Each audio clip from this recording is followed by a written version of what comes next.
Dear Diary, it's May 7th, 2025. This is diary entry number 5, Diary of a Sing. I'm announcing Mago. Please hit the like and subscribe button. I know I don't say that in many of these videos, but it's greatly appreciated if you were to do that. So, this video, it strikes me that I haven't strike these interesting word choice there, but yeah, it strikes me that I haven't discussed India and Pakistan. With all things considered, I should probably discuss that. Um, right now, where we're at, we saw um, a, an attack against mostly Hindus in Kashmir, where ostensibly the facts are over 20 people were killed in this, and does seem to be um, a situation where Hindus were targeted by the men basically being depantsed to check if they're circumcised or not, which if many of you are listening don't know about this about South Asian pogroms and the things that led up to the violence of partition.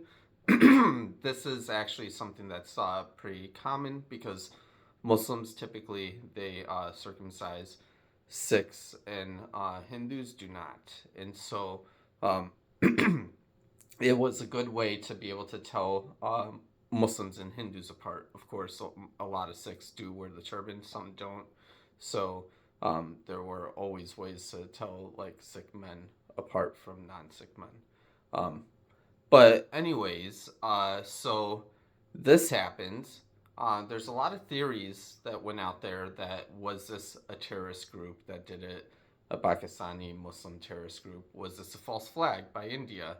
Um, because, like, even if it was orchestrated by India or by Hindu nationalists as a false flag, as a pretext, um, that to go to war and to do other things as an excuse, then they would want to make it look like an attack against Hindus. So all of those are like conversations that people have been having. And I think that those conversations are actually unproductive to have because it doesn't actually matter what the pretext was. Just like, for example, with Palestine, it doesn't really matter like what the pretext of October 7th was. What matters is what comes after.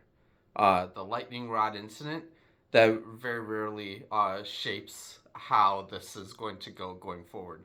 So I think that what we need to understand, what I'm seeing, what kind of concerns me a little bit is some Indians being jingoistic about war right now. What has happened since that attack in Kashmir? Um, India uh, last night they had launched a few drone strikes inland in Pakistan. Pakistan is claiming that they've shot down 5 Indian Air Force planes as well. So as you can see, this is escalating quite a bit, and it's escalating quickly.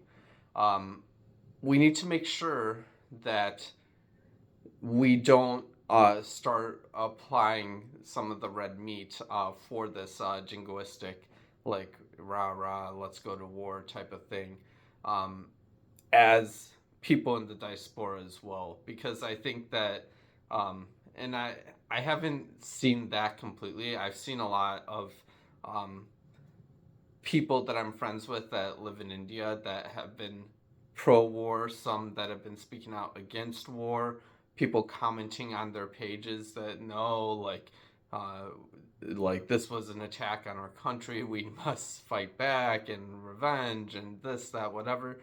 Um, so, anyways, it's very concerning to me. Um, and I think that when we consider that South Asia is like the South Asian Indian subcontinent is about 2 billion people, like what, something like 20% of the global population. I don't know. This is all really, really terrifying. So I think that we need to truly make sure that if we're not a part of the solution, to kind of shut up and to not continue to fan the flames. So please, I'm begging all of you to take a step back, understand that it doesn't matter how the attack happened. What matters is what this is going to, and I'm not trying to say that the people who died in the attack don't matter and their families don't matter. They absolutely do. But we cannot use this as a pretext for what comes after. We know what comes after can be a boot dropped, placed on the neck of a people, and that's very very possible. And who gets caught up as the people? Civilians, women, children, adult men that are uninvolved in any form of terrorism or militias or anything of that sort. So let's keep that in mind, um, and let's please not participate in the jingoism ahead. Thank you. God bless. Waheguru Ji Ka Khalsa. Waheguru Ji Ki Fateh.